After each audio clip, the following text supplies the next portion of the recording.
Hello, and welcome to another episode of the Philly Phone Book, a podcast archive. I am your host, Gideon Caro McDonald, and with me today is a special guest, an actor, a director here in Philadelphia. You may recognize him and his work recently at the Pennsylvania Shakespeare Festival, People's Light, and Arden Theatre Co., just to name a few. And now, he'll be starring as Romeo in the Arden's production of Romeo and Juliet. We got Gabe Moses in the house. Hello, hello. Hello, what's up, man? I'm doing great. How are you, Gideon? I am good. Thanks for coming out. Of course, yeah. Thanks for having me. Absolutely. Ever since I met you, I've been wanting to get a good chance to properly talk. Yeah. So now I'm really, really excited to have that chance. Yes. Let's do it. Yeah. Alrighty. So, I know who you are, but not everybody listening may. So why don't I give you the floor as to who you are and what you do? Yes. Great question. I that's always, every time someone asks me that question, I'm always finding a new way to phrase it, because I feel like I'm still discovering who I am in a way, for sure. Not just as an artist, but as a person and as an adult in this world, in this crazy world. And so, I'm a product of a single mother. I always say that. And I have a very large family that kind of lives all over the place. And so growing up, I was always forced to find my own independence in a way. And I have a younger brother, so I was, I spent a lot of time taking care of him. And growing up in New Jersey, then moving to Pennsylvania, and then finding my way in the arts, I started at a really, really young age. When I was about 3 years old. Oh, wow. I was dancing and singing to Barney. Yeah. Shout out Barney. Shout out to Barney with all the complexities that the character has. Oh, well, yes, of course. And so my mom was like, you have something. There's something there. Yeah. And so she put me in performing arts programs at 3 to 4 years old. Wow. And that's where it started, and it was one of those things where a lot of people who... Well, I won't say a lot, but there are a select amount of people that are in this industry today, or find themselves, going to college for it or making a career out of it, that get forced into it in a way. Yeah. Kind of tunneled into the choice. Right. Or it's first it's a hobby. Yeah. And then it becomes a forced, because it was a hobby and you spent all this time, right? So now you have to make it a career, or now you have to major in it, or whatever the case may be. Yeah. But for me, it was really I'm very blessed and lucky to say that I was always fully supported, and it was never pushed upon me in that kind of way. So even though I was very young, it was always something that I wanted to do. So I started in performing arts programs when I was 3 years old. Yeah. And then I used to live in New Jersey, and so I started it was called the Newark Symphony Hall. It's a big venue in Newark, New Jersey, next to the Prudential Center and very close to New York City, where we used to do summer camps there. And I was about 9 years old when I started there. Wow. And that's when I really started to get in active training, which is crazy to say that I've been in training since I was 9 years old. And so with that, I really kind of found it was at a really young age where I said, oh, I think I could see a path for this. At 3 years old, you're not necessarily, unless you're your parents are throwing into commercials and right. There are people who go through that, get into the industry that way. But it was very chill for me at first, and then it started to get more serious as it went along. But when I was, in that summer camp, I was surrounded by a whole bunch of people that supported me in the way that they had proper training. Yeah. I always love to say that my first acting teacher was a black woman, which very few people can say, and so I'm very thankful for that. And so I just was fully supported from family and friends and people that were in the arts already at a very young age. That's lovely. And so again, it didn't feel like, something that was, a chore. Did you have family that were in the arts as well? No, I didn't. Wow, that's awesome. Yeah, the thing is that I had my grandfather he sings. Okay, he loves music. My grandmother, who's not alive anymore, but she used to do like church plays, and she would sing. So like I have family that they're artistic. My cousin is a photographer. Oh, cool. And so I have a lot of people who are artistic and or like music and theater, appreciate the interested, arts. appreciate you know, but never people who really went into it with trying to get a career out of it. Or no one who went to college for it as well. Right. And so I was really the first one in my immediate family and extended family to say, yeah, I want to make a career, especially in terms of like theater, which is like obviously we don't get paid anything when we do theater, not compared to people who are on television or on film, so who've made it quote unquote big, as they say, and so so it's great to not, they didn't know. Like my mom didn't know. She had resources, but she didn't know what I was going to make out of it or what she could make out of it, And so it was really a leap of faith always. We moved to Pennsylvania when I was in middle school. Nice. And so I still had a lot of connections to New Jersey. I had a singing group that I was going back and forth while I was still, when I started school in Pennsylvania. And it was one of those things where I was going to a predominantly white middle school in the Poconos. And my neighbor at the time, was friends with my mom and was basically like, there's this, performing arts high school in Bethlehem. And she knew, I was into theater and into performing and everything. Yeah. And my mom was like, okay, that's, we'll see what that looks like. My mom, took I think filled out an application, took me to the audition, and at the time it didn't feel like a huge deal. It just one of those it's just another opportunity for sure. And I was still like looking like through this lens of like I do see this as a career, but I was still very young. That wasn't broad. That lens wasn't broad enough. This is still for fun. It's still for fun, and if this happens, great. Yeah. Right. And so I went into that audition for this performing arts high school, and I think I did my first ever August Wilson monologue, Corey from Fences. Ooh. And my first acting teacher coached me in that audition. Wow. So that was already it. And I say this phrase a lot because I work a lot in full circle moments. Like I always try to recognize moments that are full circle because I feel like this conversation we're having now, like in 5 years, could be a full circle moment when we're working on whatever. So yeah, you're right. I'm always like trying to like say like, oh, like my life is like these things that are happening right now are mapping out to something that's going to happen in the future. Yeah. And so getting to do that monologue, getting coached by my first acting teacher, and I ended up getting into this performing arts high school. Congratulations. Yes, of course. Thank you. With that, right, with all that like training that I had from 9 years old, to get to 13 and to be able to take this next step in what I didn't even know would be the start of a career path for me was great. Yeah. Wow. And that kind of even further solidified like this is getting more serious. Right.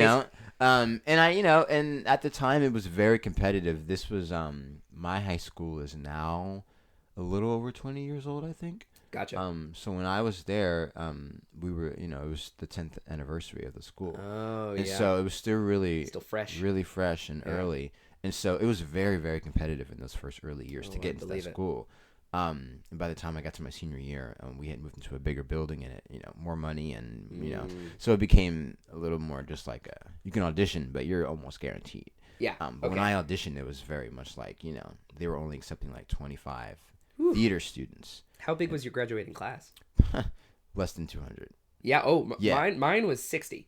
Wow. Yeah. Where did you go? I went to a performing arts school here in Philly. Yeah. Girard Academic Music Program, camp over in South. Uh-huh.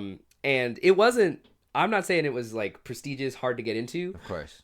Schools are just small here. Right. Yeah. So when I ask that question, I'm always like, how big of a class did you end up having? Yeah.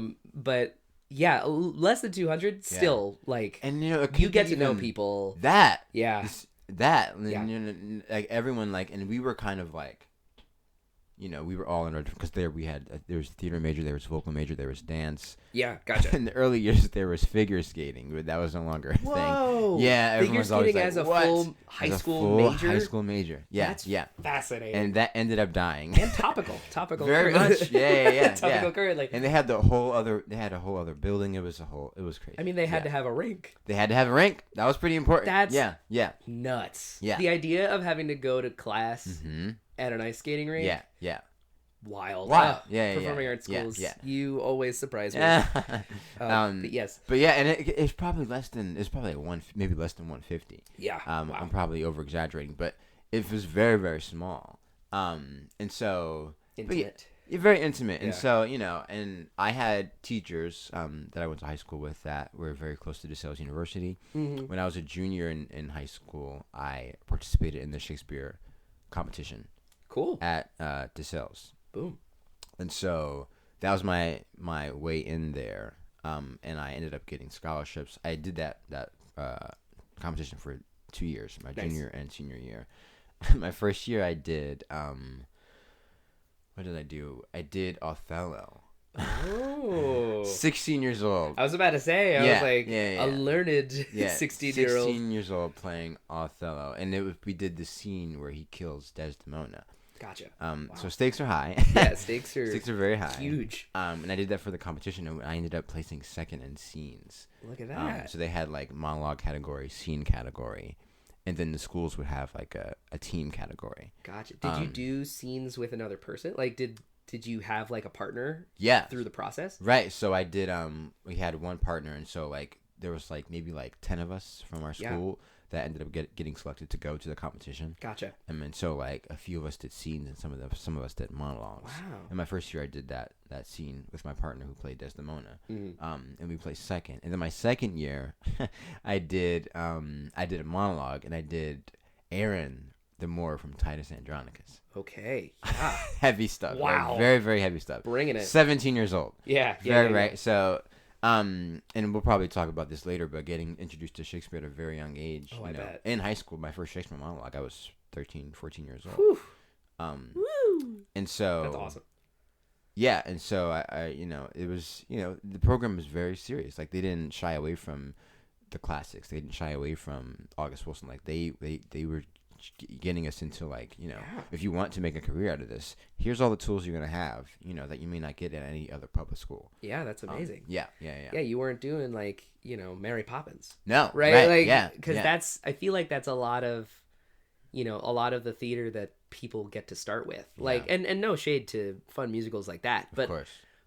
The concept of getting these, like, excellent plays that have shaped theater throughout multiple years, like, and getting to, like, properly be trained and not even to say, but, like, judged, right, in the sense that there are stakes to what you're saying.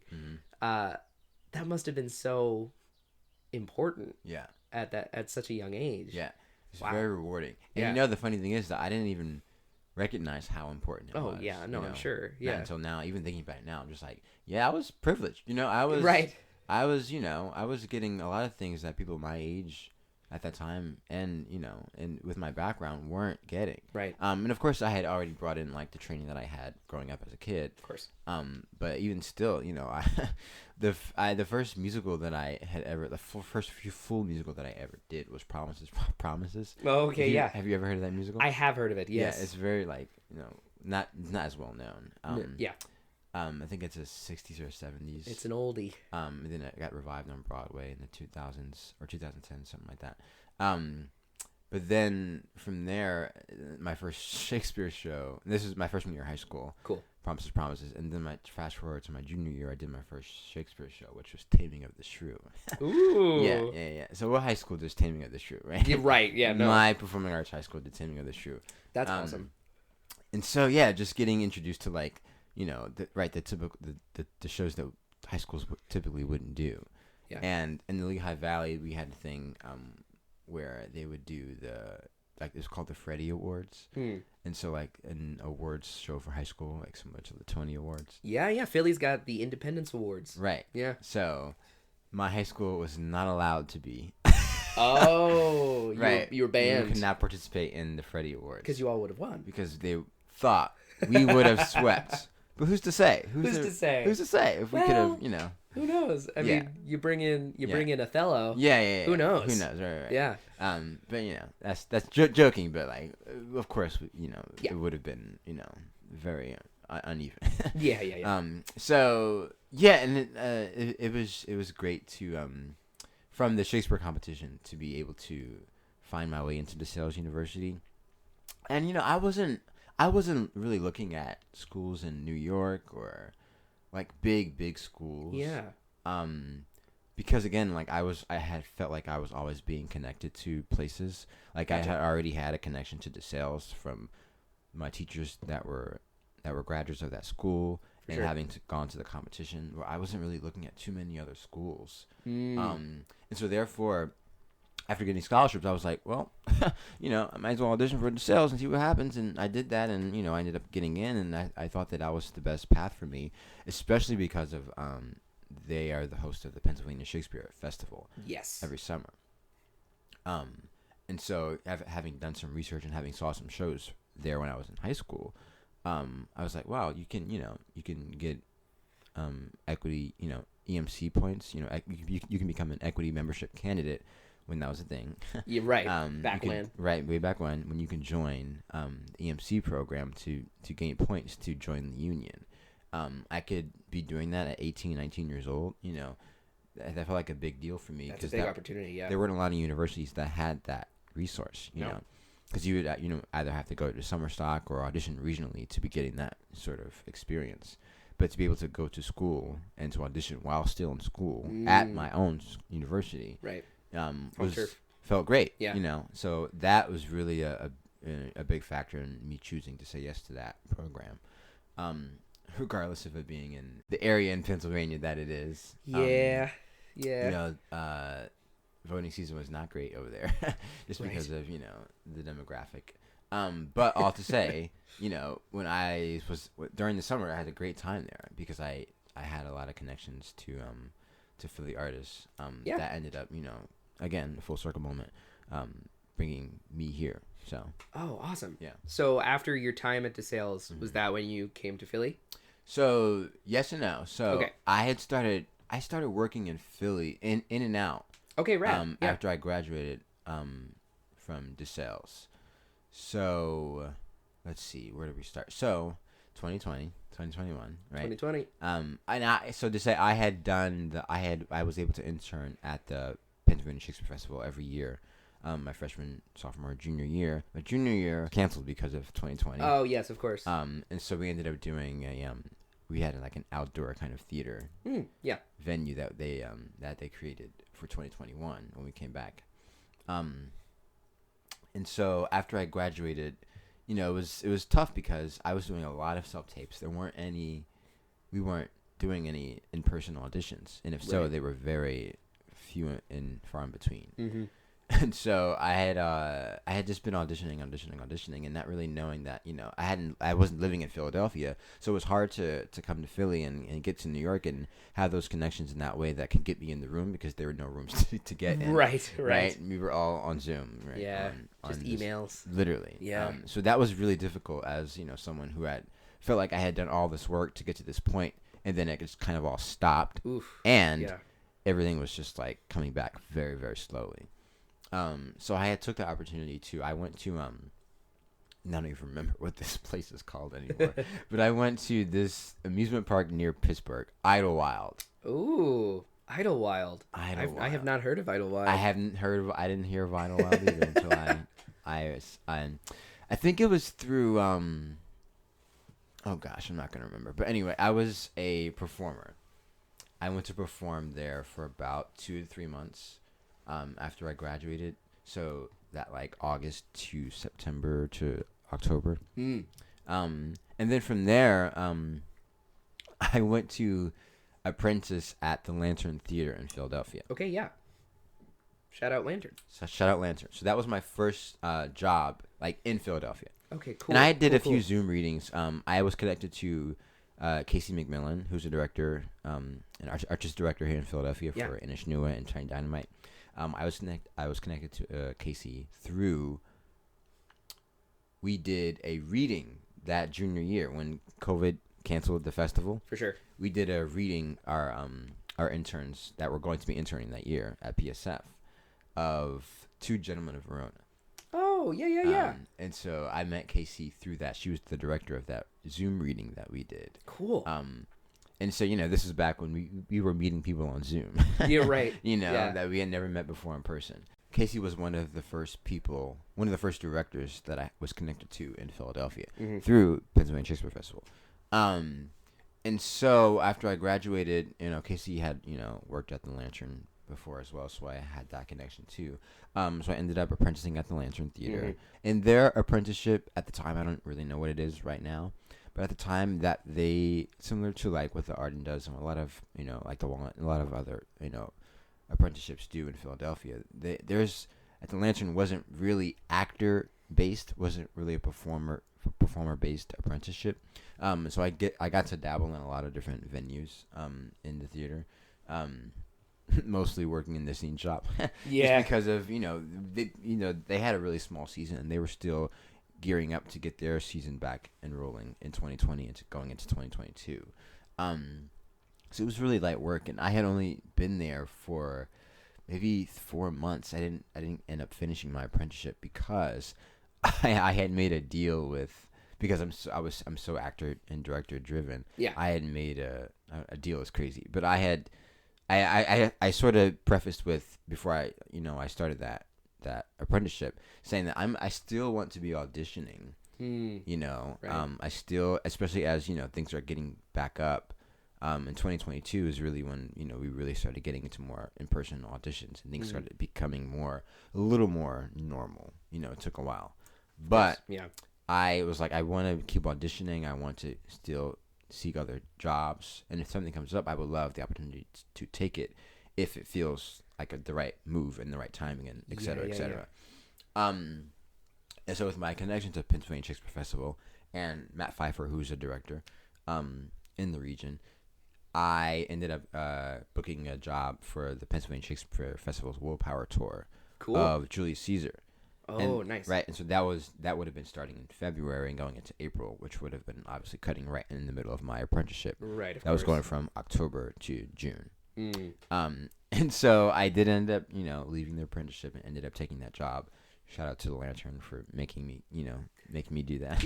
Yeah. Because striking an agreement. Not an easy thing, right? Yeah, especially when you have a really small apprentice base, but also like a really small staff. Yeah. But I'm sure they saw like the commitment to the craft from you. Like that like at least from my experience, like working with theater people in more job settings rather than performance settings. Yeah. They're the most understanding people because they're like, oh, you're doing what we're doing, right. Or what would also be something we would want to do. Of course.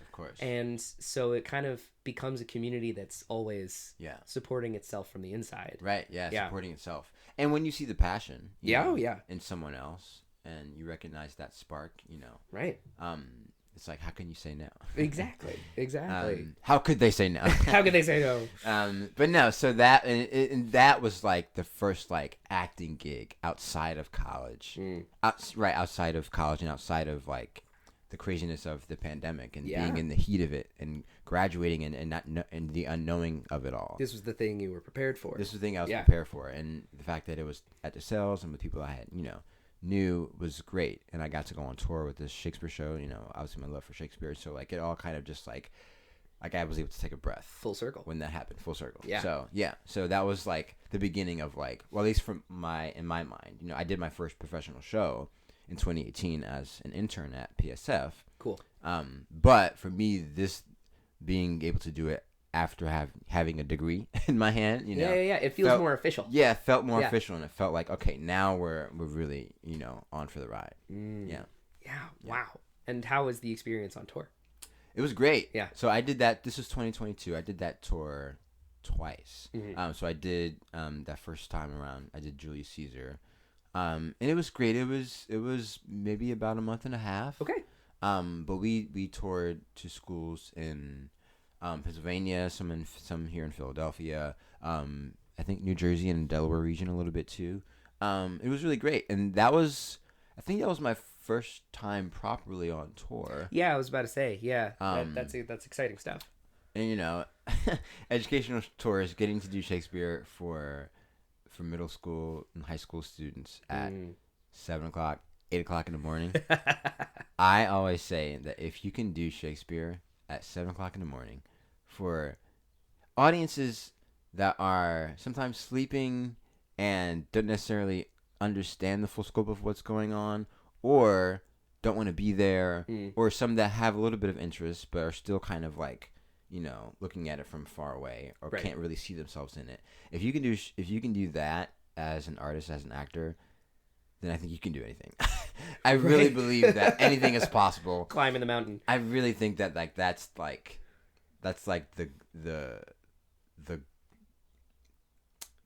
gold. Yeah. I think that's there's something that's like, I treasured that experience. Sure. Because I feel like I grew as an actor. Because I was giving my all to some kids that were sleeping in the front row. You know? So much of what we do is related to the audience and the reaction and the energy in the room, and having a sleepy sleepy children in the audience that early. Especially Shakespeare, because it's like you're already working not at a disadvantage, but you're already it's not like we're not doing, I don't know, we're not doing anything. It's not contemporary. Yeah, the comedy isn't immediate for them. Comedy isn't immediate. Language is heightened. All of that. Yeah. And so we're already working with something. It's usually dramatic. We're working against something. For sure. And so as an actor, that there's a challenge, and I'm always looking for a challenge in my work. Yeah. And so that was a big challenge for the tour.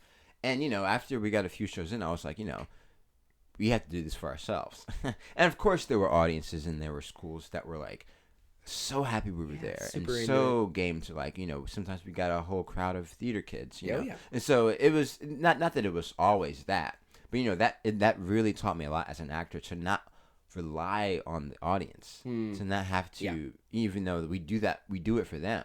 What happens if we do it for ourselves? Right. What happens if the only thing we're trying to get out of it is a change within ourselves and a change within the people that we're doing it with on the stage? And if the opportunity comes that we get to change the people in the audience, if we get to change their hearts and minds and make them see it a different perspective or a different point of view, there's the reward. Yep. There's the success. That's why we really do it. But it taught me doing those tours to not go in doing it solely just for that. Awesome. Yeah. And that, again, like early in your career, getting these lessons. Yeah. That's really impressive stuff. Yeah. That's really, really cool. Yeah. Once you got that under your belt, then your career in Philly really started to kick off. Yeah. So with your time here, you've moved here. Yeah. Also. Yeah. You've been living in Philly for how long? Wow. I moved here in August of 2020. Look at that. Yeah. A good 2 years. Yeah. About. Just about. Yeah.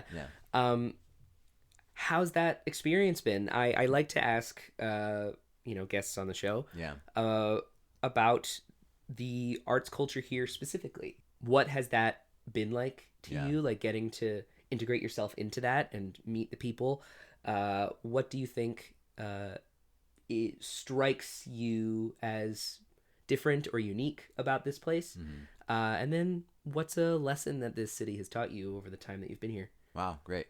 So I'll start with because you asking that made me think of like the trajectory of my career when I was in high school, when I was in college, and how that changed over time. Yeah.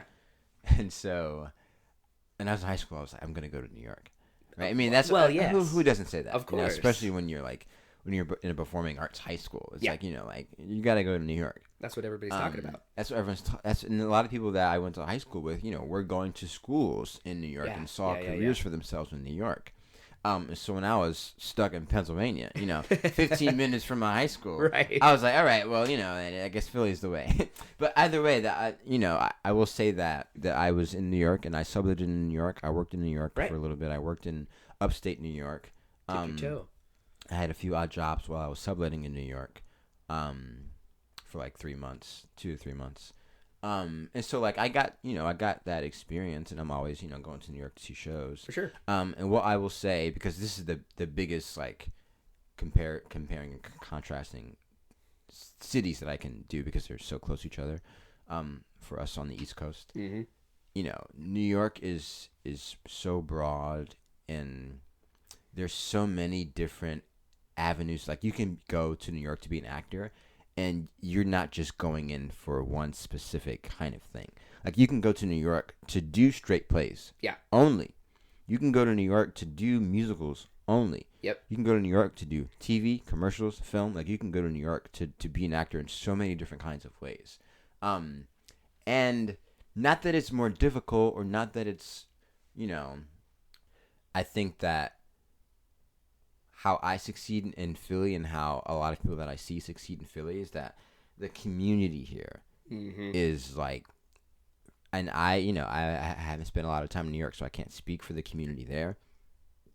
But from what I've seen and what I've experienced and what I've heard, I feel like it's more competitive in New York, and the community is there, but you really, really have to find your own in the smallest of circles. Yep. Whereas in Philadelphia here, I think it's like the community is there are more big circles. There are more bigger pockets of community. Yeah. Right.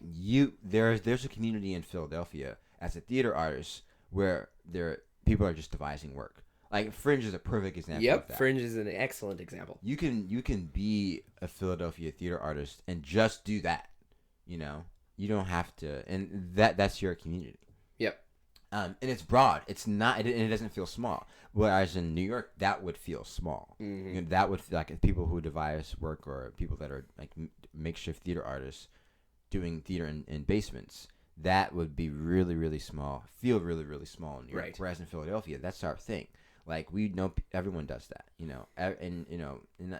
not sure everyone doesn't do that, but like a lot of people do. A lot of people do that, and it's good, rewarding work. Yeah. I've done that, right, and it's great. And so people crave that here. Like people go see that, It's also very affordable. All of the things, right? Yeah. And so accessible, right, new, all of that, yeah, and inventive and fun and very, very creative. It's not by the book. Right.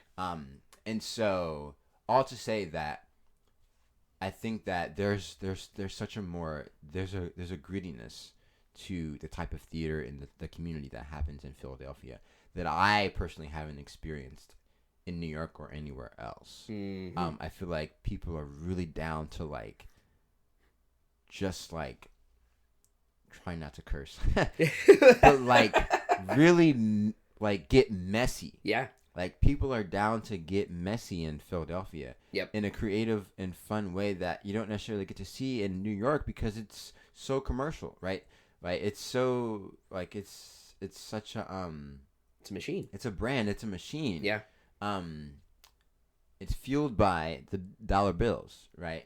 Yeah. And so, yeah, and having to, having seen shows in New York and having seen shows in Philadelphia, depending on what scope you're seeing them at, very different. But it is a different experience because you're going to New York to see shows with people who can't afford, to see shows. Right. You go into New York and you're sitting in a crowd with other audience members who are coming from across the country, outside of the country. They come to Broadway to see shows, to see names, and so Philadelphia is very much, sure, you can make an argument that there are famous people in Philadelphia that do famous, quote unquote, right? That do theater in Philadelphia, or people have been made famous from, working in Philadelphia or whatever you want to say. But when you come in to see a show, at the Arden Theatre or, at the Wilma, or, you're not necessarily going there to see a name. You're not necessarily going there to see Denzel Washington and Othello, or what I mean? Yeah. Like, yeah. Stunt casting, yeah. It's not right, and so it's more like I feel like you're able to appreciate the art for what it is. Yeah. In Philadelphia, and even the stunt, quote unquote stunt mm-hmm. of the casting here in Philly are these legendary Philly theater people Yeah. that we all know because we're part of the community. Yeah. But that isn't the case for people that are just going to see it. Yeah. So it's kind of the best of both worlds, Yeah. where you're getting to highlight these people that have worked really hard and have meant a lot to a lot of people that are in the industry, while also still just having stages full of new, fresh faces that aren't the, like, you know, person that was just on Netflix. Yeah. You know? Yeah. Coming to do their first show. Right, exactly. Yeah, their first just theater trying show. out Broadway. Yeah, just trying it out. Just because they can. Right, or they have the time. Right. Or they're unemployed, you know, whatever. Yeah, they don't get a job right now. Right, Yeah. Yeah, it feels more like, it just feels more artistic in Philadelphia for me. There was a time where I was upset that I didn't get to really experience that in New York, especially after graduating. For sure. But I didn't necessarily regret it after a while, especially with the connections that got me here. Mm-hmm. I'm gonna give some shout outs because, again, it's like the connections, like, yep. For me personally, like, and I know everyone has their own path and experience to how, like, things, like, start rolling for them in their career. But for me, it was really all about the connections, especially all the connections that I made at PSF, Pennsylvania Shakespeare Festival. Oh, for sure. So the names. So I mentioned Casey McMillan. Yep. Who was one of the first directors to, like, really, really hire me in Philadelphia. And I'll talk about what those things were. But people like Akeem Davis, Lindsay Smiling, Brett Ashley Robinson, oh my gosh, and so many other people that, of course, I'm forgetting right now. Now I'm a company member at People's Light. Ooh, congratulations. Thank you. Yeah. And so Aaron Sheffield, who is a DeSales alum. Fun. And nice. Writer of Shakespeare for Kids at Pennsylvania Shakespeare Festival, got me into, you know, it's not Philadelphia, but Philadelphia region. Yeah. Melbourne, close enough, right? We count it. It's part of it. Yeah. Yeah, Barrymores, all of that. And so Aaron Sheffield got me connected to People's Light about 3-4 years ago. Nice.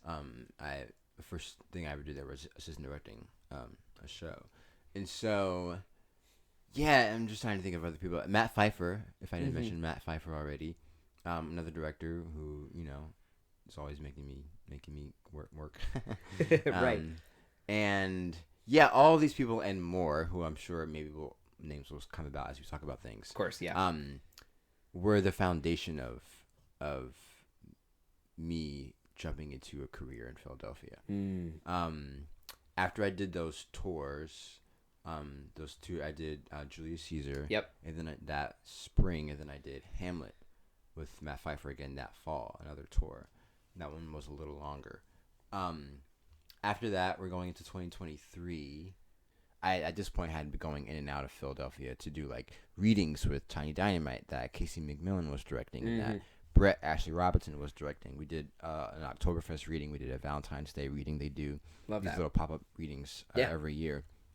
And those were great to just, again, like, get my foot in the door, start working with actors and directors, you know, that, you know, have already made a career here. I had started understudying. And here's the thing.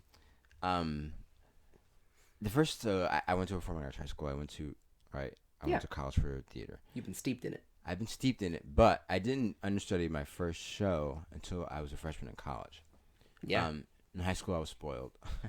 I was just cast right. It is. And so the first show I ever understudied was Peter and the Starcatcher. Yeah. And Matt Pfeiffer directed that show my freshman year of college.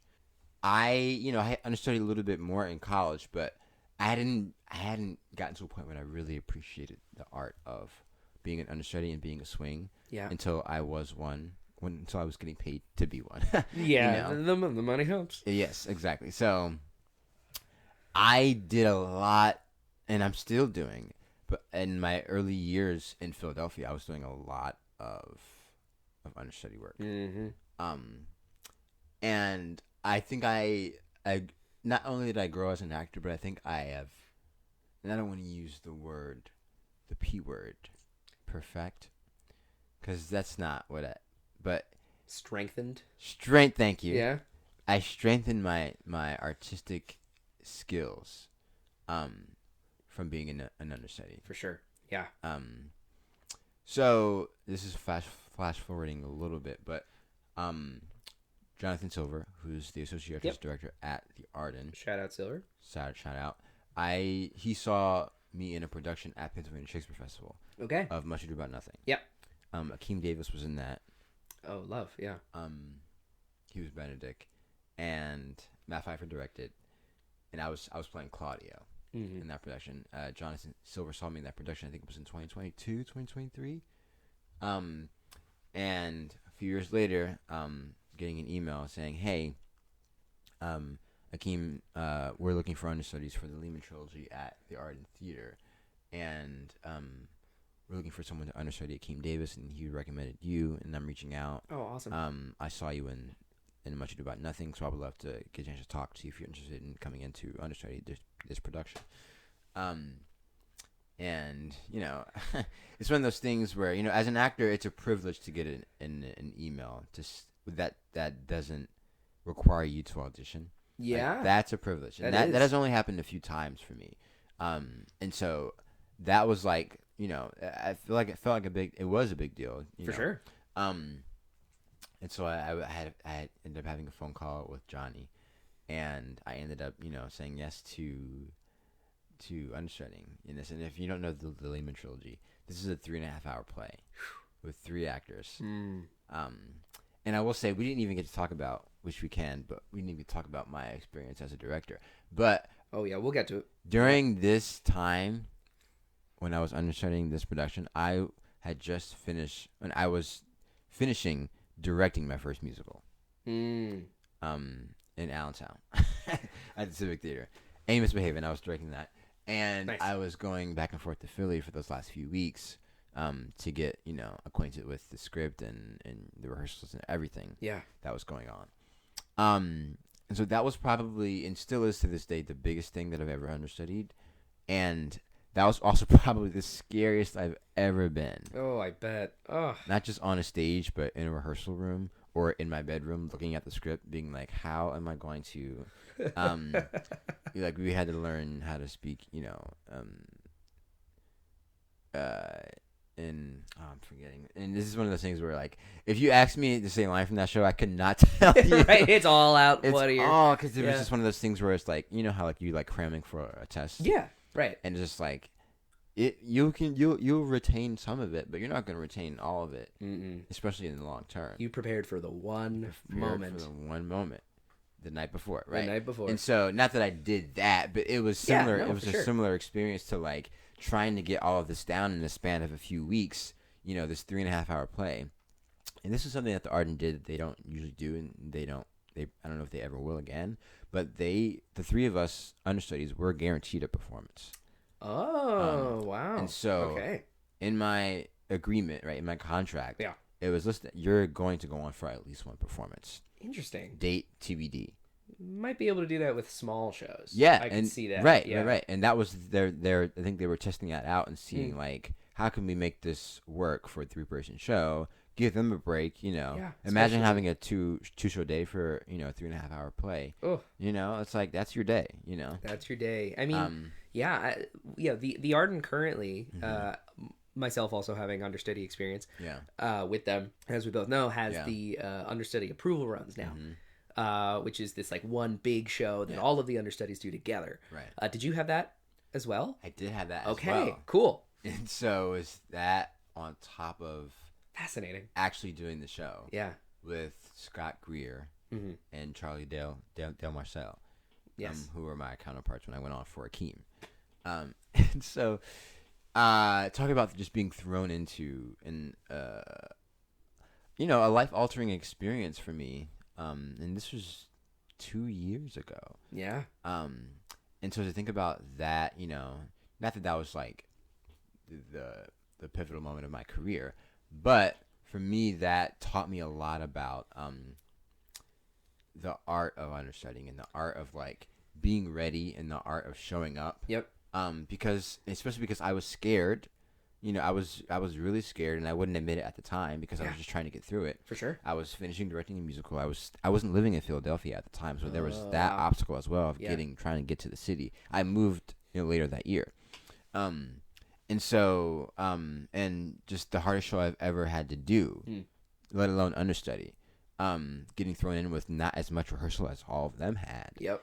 And still, showing up. And it got to a point where, obviously I had all my lines memorized. I knew all the blocking. It was still trying to like get my feet underneath like the intentions and the objectives of each character, because we all played different characters speaking in like different accents, and it was the full gambit of the theatrical experience. And so once I got my foot underneath all of those things, I was like, okay, it's either I either go in, I either go all in, or they're sending me home, right? Yep. And so I did my and I was the first one. I was the first one to go on. After we each had our scheduled performances, I was the first one to go on. Wow. So of course, even more nerves. Yeah. At my performance, I think it was like a Wednesday matinee. I went on, and to this day, it's still a blur to me. But I do know that like I maybe messed up on like 2 or 3 moments that maybe people could tell or not. Yeah. But out of a 3.5 hour play, that was a success. Oh, yeah, for sure. And the fact that I, was able to connect with Scott and Charlie, and find my own moments, like, because as like when you understudy it, sometimes it can be hard to like find yourself in the role that you see someone else doing. Because you want to honor.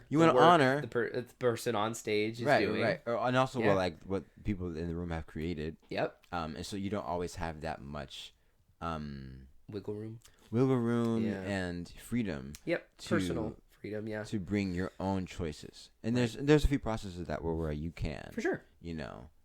That give room for that. This process did not, because it was sure. so, by the script and like very choreographed, and if you weren't in this spot, like it depended on the 3 actors making that show happen. And so I really had to like find, I was trying to not mess them up.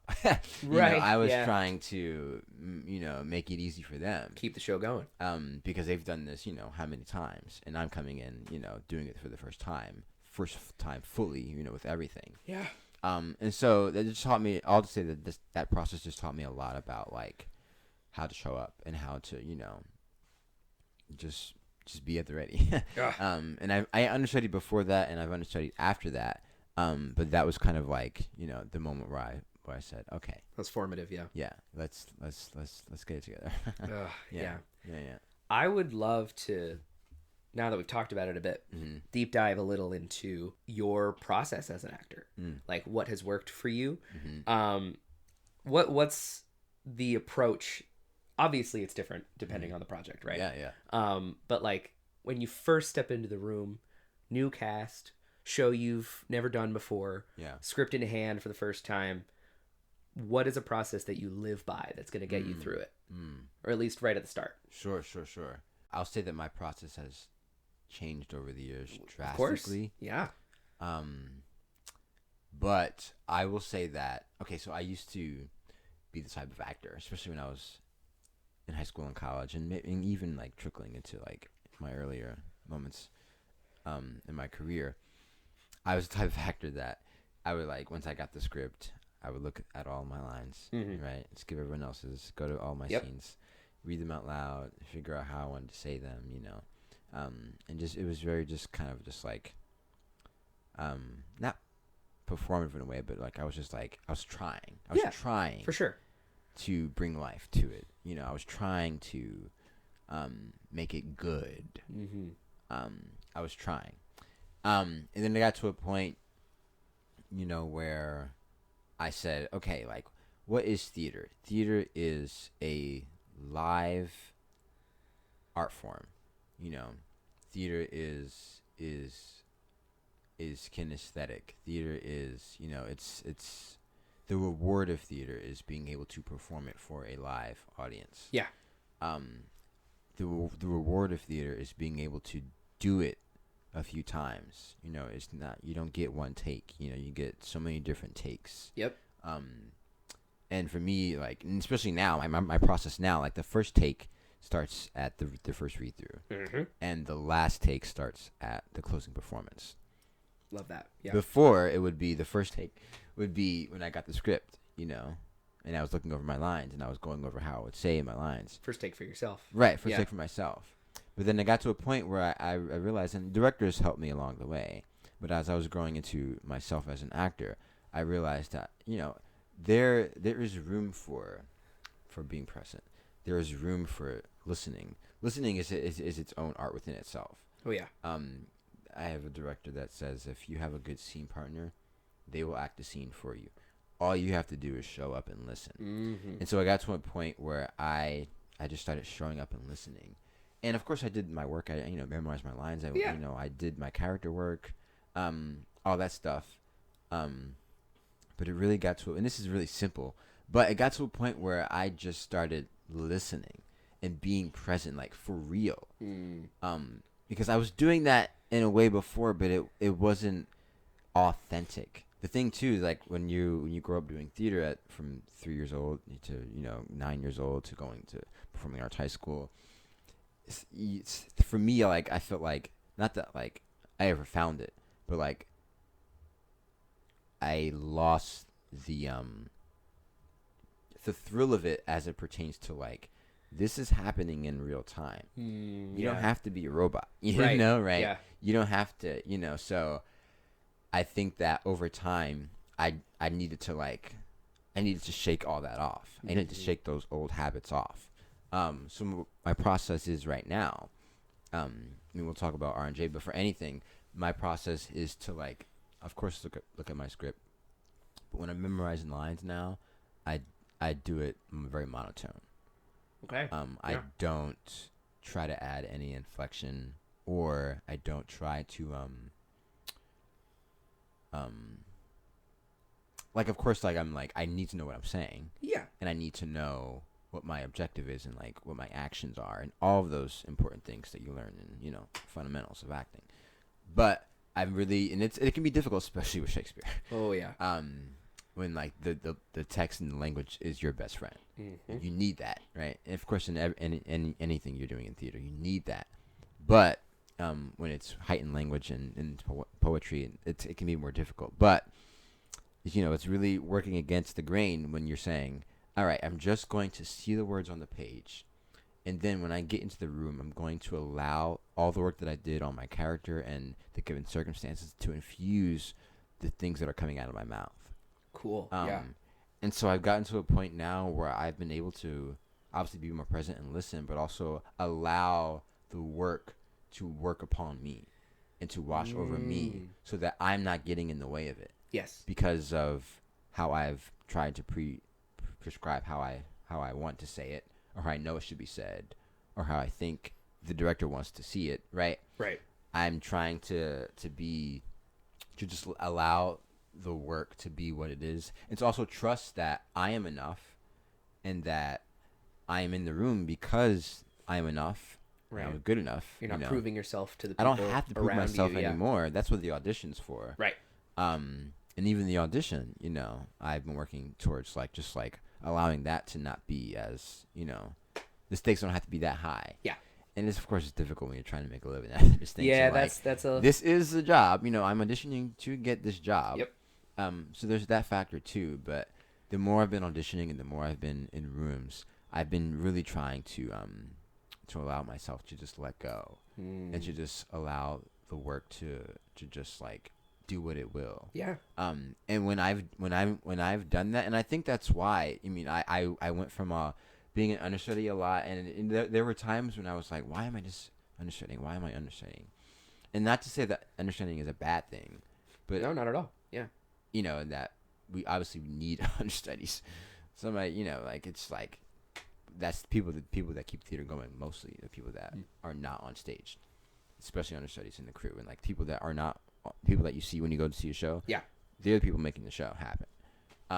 And so it got to a point where I noticed a pattern. I was like, I'm only being hired to understudy, and I was just thinking, like, what is going on? And so it got to a point where I stopped doing all the things I've just been saying. I stopped trying to figure it out, in before it happens. Yeah. And I started allowing myself to figure it out while I'm in the room, using all the tools that I've had to and all the preparation that I could do. But when you're doing theater, I think that there's a lot of reward in seeing what happens when you get into the room with people that sometimes you've never met, or people that you've never worked with before that you know of, people that you have worked with before. You know what they're going to bring to the table. It can be easy to say, I'm going to go in with this because I know they're going to like this, or I know my scene partner is going to work off of me in this way. Yeah. But what happens? There's so many different possibilities. What happens if you get to experience all of them? So yeah, my process is not simple, but it's I think it's more stripped back now than it has been in the future when I was growing up and really figuring out what kind of actor I wanted to be, what my skill sets were, what I was good at, all those things. Now that I know all of that and that I have that under my belt, now it's just like bringing myself to the room, trusting that like I'm the artist that I know I am, that people see me as. Yep. And beyond. And I think that's why now I've gotten to a place where I think that I'm able to appreciate it more now because I've just allowed myself to just kind of like take a second and breathe and not really like try to hone in on specific choices and ways of saying lines and just like letting it happen. Yeah. Because then you trust your director. Yeah. You trust your scene partner. Mm-hmm. You trust the room. Yeah. That's really, really important. Yeah. And that's a really awesome place to be at. Mm-hmm. Yeah. I know that I'm still getting there. Sure.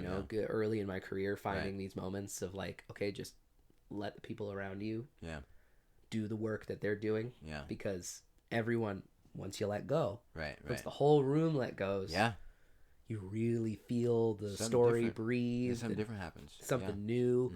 Because nothing will ever be created like that ever again. Yeah. It is those people in that room, in that time of day, in that time of year, with that specific story. Yeah, yeah.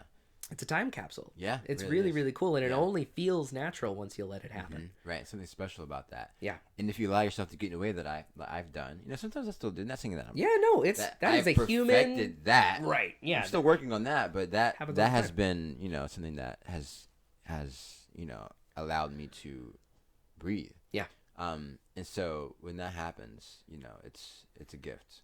Yeah, it's a gift. I met you...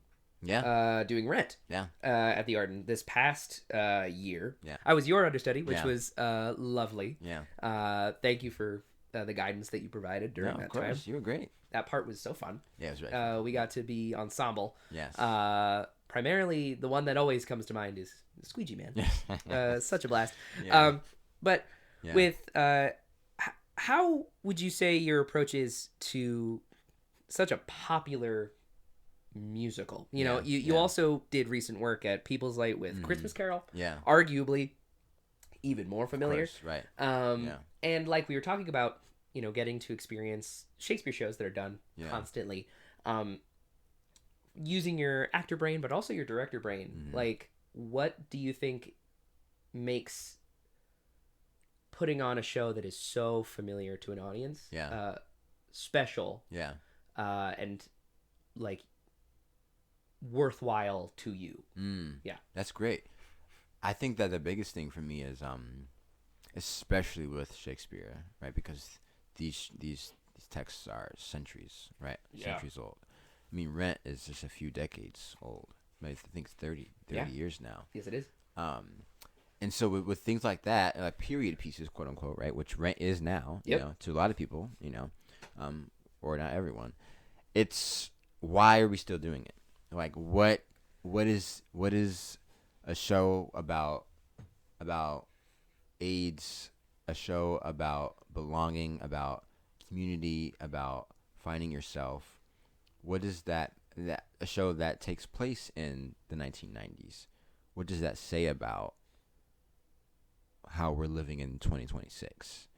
And so I think it's like I could never know. I was born in 1999. Right. Yeah. I was a wee baby for a few little months in the 90s, right? I don't remember the 90s. I know people who grew up in the 90s. That's probably my closest, relationship to it. My mother, obviously, my family, etc., friends. Yeah. But I right, Gabe Moses has never experienced that specific time. So how could I ever know? Yeah. Research, right? Right. Yeah. Conversations, what have you, right? All of those things, but you can never really know how it felt. But what do I do know? I know what loss feels like. I know, I know what community feels like. I know the themes of this show. I know them to an extent, to myself. And so it's bringing myself to those themes and then immersing myself into that world, knowing that, like, what I'm bringing in 2026 is something very special, that the people that originated those roles, in the 90s, were bringing something, a totally different energy. But both of those things are okay, and both of those things are great and are very valuable to what the work is asking for, especially a show like Rent, especially being in the ensemble of Rent, where you're able to, like, create the characters. Like, for example, the Squeegee Man has he says, like, 5 words. Yep. Not like, but he says 5 words. And so how do you create a living person out of that, from knowing, that this person is homeless in the 1990s, right? So, like, all of those things. How do I, like, bring truth to that in 2025, which was last year? So all to say that, like, I think that it's recognizing why something is still important to the time that we're living in, but also understanding that what we're bringing to it now is crucial, because that is also what makes it important today. Because all of our takes as human beings on anything that we're approaching is special and unique and worthwhile. And so I think that, and people are going to have opinions about, when they see shows that are so iconic. Well, yeah. And so classical, when it's not the same, or when it's not by the book, or when there's a different take being done on it, or another concept being thrown onto it. Yeah, the comfort that people expect when they go to the theater. Yeah. Like, wait a minute. Yeah. This isn't what I've seen 6,000 times. Yes. And it's like, okay, but, if we really want to recognize why we're doing it, Right. I wish I knew, like, in history, like, at the Arden Theatre, what number production that was of Rent, the musical. Yeah. Yeah. If it was the 800th production of Rent, why is our 800th one special? Why is our 800th production not like the 600th production? Not like right? So it's like, yeah. So it's just like, yeah, that's important to me. Like, being able to see myself in something that I could have never imagined how it was when it was created, or when it was set. Yeah. That's what's special about it to me. Time travel. Yeah, for real. Yeah. Yeah. Which brings me to another point that I really want to talk to you about. During your time at the Pennsylvania Shakespeare Festival. Yeah. In 2023, you also created and performed a solo show. I did, yeah. Called 7/4/1852, July 4th. Yeah. Using text from Frederick Douglass's speech, "What to the slave is the 4th of July." Yeah. Now that we're talking about this use of text created in a certain period of time, bringing it to now, I feel like that, above all, is incredibly important to the message and the reasoning as to why you wanted to make that show and what you did with it. Yeah. So I'd love to know where your brain was. What was it like working on that piece, and how did you approach a solo show and the challenges that came with using that text in 2023, but also, now looking at it in 2026? Yeah. So the funny thing is that I had the idea for this show in 2020. And it was one of those things where I was never seeking to, like, make a solo show. Yeah. But it just, like, it felt right. Right, it happened. And it was just like, who else is gonna, like, I am passionate about this thing, so who else is gonna make it happen? And that was in 2020. That was a moment in my journey that I really started to get creative, like what kind of art I was making and what kind of art I wanted to be a part of. We had a lot of time in our head. Yes, Yeah. too much time. Too much time. Felt like, but yeah, sometimes for the best. For sure. And so, you know, it was July 4th, 2020, and I was in my quarantine in my home, listening to fireworks and thinking, like, what are we celebrating? Like, what is independence? What is freedom? You know, what is this day that we've deemed an American celebration, an American holiday? Yeah. What do these fireworks mean? When I was in high school, I was introduced to the Frederick Douglass text, "What to the slave is the 4th of July," and I think for our Black History show, I had read an excerpt of it. And so I had for a few years I had been just connected to that piece, and obviously I love text, and classical works, and so, you know, I had revisited it that same day after hearing this. I think it was at night. I was like, what? Okay, let's look at this. Yeah. And I read it, and I was just like, I feel the same way. If I was Frederick Douglass back then in 1852, I would feel the same way as Gabe feels now in 2020. Like, that's how much we've grown, you know. And so, you know, that's when I was like, okay, like, what can I say about this? Because I was very connected to that feeling of what Frederick Douglass was saying in that text about freedom, more so as it pertains to being enslaved, right? But as a Black man in America, a lot of those same feelings, you know, were being paralleled. Yeah. And so, I was like, what can I say about this feeling that I have about this holiday, and use it in a way that's like artistic? And so I was just like, I was looking at the dates of when he actually spoke. He delivered that speech on the 5th, on July 5th. Oh yeah, gotcha. And so when I was thinking about like what I wanted to name the piece, the first draft of it was like 7/5/18. I was like, no, that isn't, because it's about the 4th of July. Right. Yeah. And so, as you know, my experience as a low-key dancer, more mover. Right. But I do dance. I have some training, but I was like, okay, there's, you know, to me, this, like, the way in which Frederick Douglass writes is very much akin to Shakespeare. Like, it's like there's music in it, there's a rhythm in it, and so that's where I was thinking. I was thinking in terms of like music and movement and dance and poetry. And so I really wanted the focus of that piece to be theatrical in that way. I didn't want it to feel so like behind a podium and like and preachy. I wanted it to feel active and alive and in your face and jolting. Yeah. And so I was like, how can I do that? With me, myself, and I, with this instrument that I have. Yeah, no one else. Yeah. Yeah. Because I was so passionate about it. I was like, you know, if Frederick Douglass could do this, and he gave that speech to probably a predominantly white audience. Yeah. In 1852.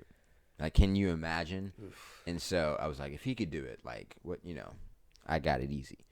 And so, you know, obviously, like, I was still in school thinking about this concept, and I didn't know, like, how to, like, go about it. And the script, quote unquote, is mostly, obviously, it is his text. Yeah. But it's devised in a way that, like, I'm bringing it into the now, the present, and I am, like, and it starts with, I call the characters, is called Soul. He's just a soul. Or they're just a soul in wherever, any place in the world or the country. This soul is experiencing fireworks on the 4th of July. And is, in seeing that and in hearing them, is hearing hearing history, and is seeing what, how, like, when you hear fireworks, sometimes you think of gunshots, but also, like, when I was, like, listening to fireworks, I was like, but they also do sound like whips. They also sound like, it also sounds like slavery. Like, and so I was like, well, this is perfect, because it connects to, like, everything that Frederick Douglass is talking about in that speech. And so I was like, what if the beginning of this piece starts with just simply like kneeling down, and this soul is listening to and watching fireworks, and then in doing that is hearing the past, is hearing history, and how we have romanticized this holiday and made it a moment. Wow. And so that's the moment that I wanted to make. And then in doing that, this soul gets transported. It's really weird. I'm still like, because I've only done it twice. And Yeah. I'm probably going to do it a third time this year. Still in still in conversation. Oh, awesome. Hopefully in the Philadelphia region. Yeah. Still in conversation. And so I'm still like figuring out like what this moment is, because it's very anti-realistic. But basically what has happened in the past 2 iterations is that this soul gets transported to the past, but it's also in the present, and it's also in the future. Like, how did you do that? But right, outside of time. Yeah. So it's speaking to the audience, is direct address. Yeah. Like, I am looking people in the eye, and it's when after I get transported, I am like trying to escape from like this theatrical space that I'm in, and I can't. And this is all, and so like the first like 5 minutes of this piece is in silence, and so I'm trying to escape, and then I see the people, and I try to talk, and nothing's coming out. And then there's this thing where I have like this sash, this American sash with like stars on it and stripes, all that stuff. And so that's on the floor, whereas it was on my shoulder, on my person when you saw me witnessing the fireworks. And then after I'm transported, it's on the floor, and I see that, and that sparks the text. That sparks the fellow citizens. You know, I've come here to deliver a speech to you that I don't even think that I'm ready for, or I'm qualified for. It's basically what Frederick Douglass is saying at the beginning of that speech. That sparks the journey of like, also like I'm, as the character, I'm also grappling and finding the text in the moment. So it makes it very, very active and very direct to the audience. Right. And as I get more in it and I'm more comfortable in it, and by the time I get to what to the slave is the 4th of July, I'm owning it. And I'm Frederick Douglass, but I'm also me, and I'm also like my ancestors, and I'm also like people of the future. Like, it's just like a culmination of everything. Wow. And so, I mean, thinking about it, I'm getting chills. But it's just like, because you talking about it. It's one of those things where it's like, and I'm still trying to find a way to make it, because it's like I'm only speaking because I don't want to add my own. I don't want to contemporize it or add any other additional text to it, because it has to speak for itself. Yep. And the way I'm activating it and the way I'm doing it is 2026, is now, you know. And so, I premiered that at the Pennsylvania Shakespeare Festival in 2023, and then I did a remount of it at my high school for Black History Month. They invited me to come back as an alum. That's incredible. I came back in 2024 to do it for them. Yeah. Well, I really hope we get to see it again. I really cross my fingers, because that approach to that kind of text, I think it's the kind of art that needs to be made right now. Yeah. And so that's really, really cool. Yeah. So congratulations on making it. Thank you. And I'm excited to see where it goes. Yeah. Wow, that's amazing. Yes. Let's talk a little bit about you as a director. Yeah. We've talked about it a little bit, but I just love to quickly hear, like, any directors stand out as an inspiration in your brain right now. And what approach did they bring to the room from your experience as an actor? Yeah. That you enjoyed or clicked with so much that you wanted to give that back to a room? Sure. That's really great. And I never actually thought about it in that way. Because, I mean, I started directing, like, kind of for real in 2020. But it was on Zoom. Yes. So I'll get into that. But I will say that how do I put this? This is me talking as if like pre 2020. Okay. In that time of my life, I don't think I've had a director that I like really, really, really connected with. Yeah. And not in the way that like I didn't get along with or I didn't agree with. But but like truly on the same. Yeah, but also like plane. Someone that I like really, really like put on a pedestal and admired. Yeah. A lot of those people for me were like directors that I was seeing like through film and television and theater. For sure. Like Kenny Leon is like my dream director. He's a theatrical director, but he's directed a lot of stuff on Broadway, but he's also directed some film and TV stuff too. Cool.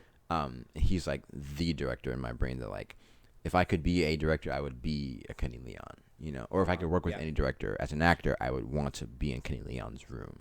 So he's like that person for me, back then and now. But in terms of like why I started directing was really because, I wanted to experience it on the other side. Yeah, for sure. I wanted, and I also wanted to, and I even still feel now to this day that sometimes like I'm always directing shows that like either I want to be in or that I care about more than shows that I'm like doing as an actor. Yeah, I could see that. I mean, you get a little bit more of a for lack of a better term, like a say. Yeah, of course. Yeah, and like the work you want to do. Yeah, and like the work that you say yes to. Right. Sometimes the work you say yes to as an actor is just because you need you need a job. You need a job, or you're passionate about it, and there's nothing else, or whatever the case may be. Building a resume. Yes. Yeah. Anything like all the stuff. Right. But as a director, you really get to choose like the work that you want to do. And so in 2020, after we got sent home from school, and I was a junior in school, as I've said. I was stuck at home being like, I was very unfulfilled and questioning, like, I'm about to get a degree in this next year. What am I going to do if this happens? If this, and that was very much like an unknowing period for us because we didn't know what was going to come of that. Right. And so I was just like very scared of like, oh my gosh, like, did I just waste all this time? And I should have gotten a real job. I should have went to school to be a doctor or whatever the case may be, like all those things that went through my head. So I was stuck at home just like feeling unsatisfied artistically, and I was thinking like, how can I exercise this muscle? How can I do things that I'm passionate about when the world is falling apart? And so I got a group of friends together from college, and we did a reading of 12 Angry Men, but they were all female identifying. So it was 12 Angry Women. Yeah, nice. And so we changed a little bit. It didn't change the words, but it changed the approach to it. Right. And so we did that on Zoom, and then we did a reading of Clybourne Park by Bruce Norris on Zoom, which is a spin on A Raisin in the Sun. And then I did a reading of Taming of the Shrew. Yeah. That I directed. My first Shakespeare show that I did in high school, I directed that in 2020. Full circle again. And then and I was in school later that winter. During winter break, I did a reading of Crumbs from the Table of Joy by Lynn Nottage. And then a year after that, I did a reading of Blood of the Root, and all these were on Zoom, by the way. Wow. Yeah. So getting to like work the early director muscles on Zoom. Mm-hmm. How did that experience then like bring itself to the in-person work that you've gotten to do, especially recently, where you got to be an assistant director with the production of Good Bones at the Arden by James Imes, and directed by Akeem Davis. Full circle moment there. Yeah. What's that been like? So that's great. So I think that for me, it was really when I was doing those readings on Zoom, it was, all we had was the text. Oh, yeah. So and that face. Mm-hmm. So I got to work my muscles as a director when it comes to like coaching actors through language. Yeah, pure communication. Yeah, that's all we had. Wow. Yeah. And so it was less about like I want to make this beautiful picture, or I want to make this moment land when it comes to lighting and what we're doing. The story we're trying to tell when it comes to like how the relationship between the audience and the actors on stage, like there was no physical audience, there was no physicalness, and so our best friend was the text, the words that the playwright was giving us. And so I got really good at just being able to direct a show just with that, reading, but it was I made it.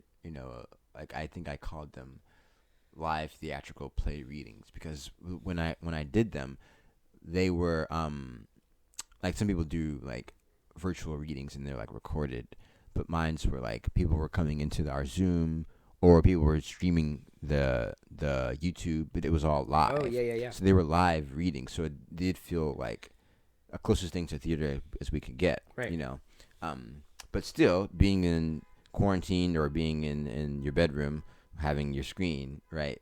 Well, there's a whole bunch of other people watching that you can't even see. Yeah. Right? It's weird, but, you know. So I got really good at just, like, making theater happen in that way. And so when I did my first live full production, I directed a Blood at the Root by Dominique Morisseau.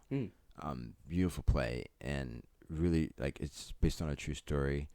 And getting to do that show at my high school with those students and the message that we were telling through that play just like really opened up my heart in a way that I had never imagined as a director. And I never wanted to let go of that feeling. I had students in that show who I'm still like mentoring and that's awesome. and connecting with, and you know, directors like to direct because like they like to like impact audiences or for whatever reason.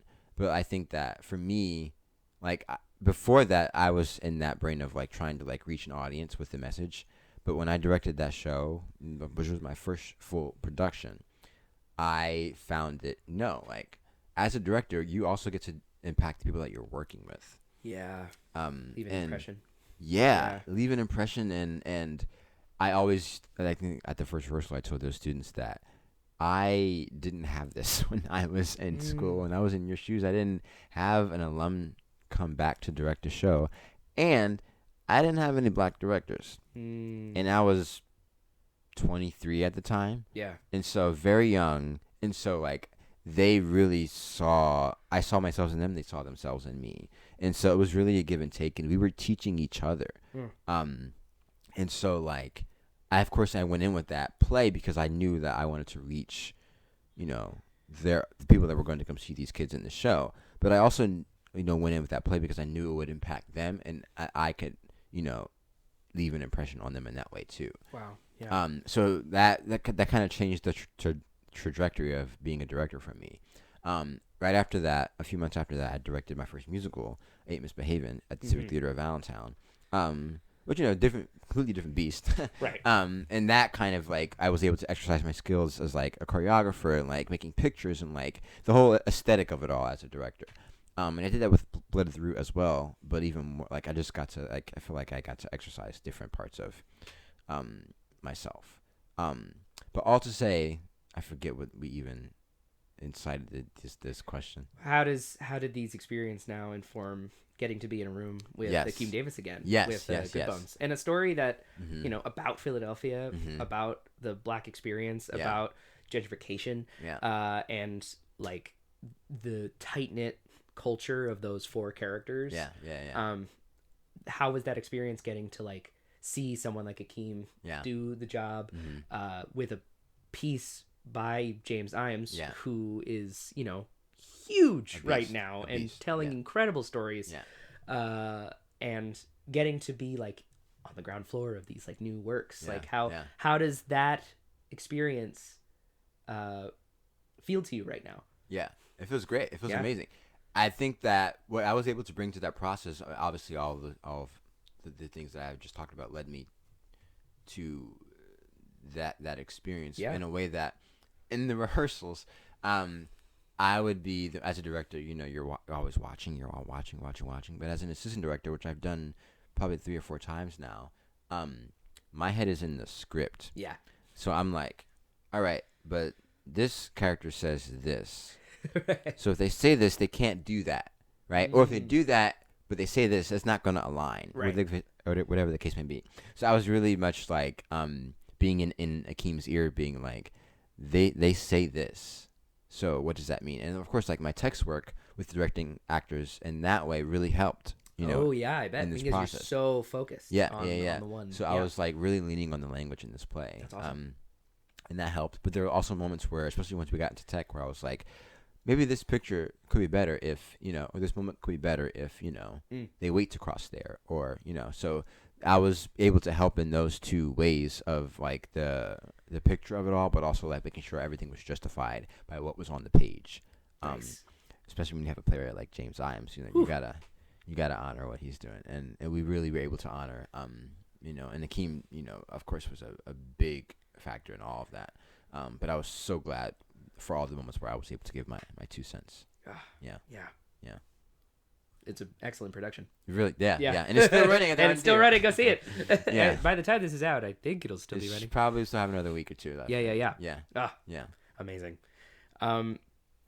Before we talk about Romeo and Juliet, because I want to get into that for promotional reasons as well. Yeah. This is a question I like to ask everybody on the pod, because I think it tells me a lot about who you are as an artist. Yeah. Because I think film Yeah. Encapsulates a whole lot of what you need from art, Mm-hmm. and the work that goes into it. Yeah. Favorite movie of all time? Okay. So I'm crazy, and it's also because this is funny now, cause like, it hasn't changed over the years, but like, Well, yeah. my feelings around this being my favorite movie has changed over the years. Okay.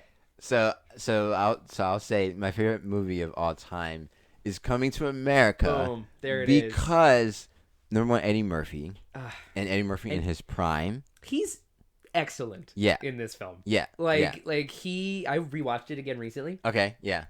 Right before doing this interview. Yeah.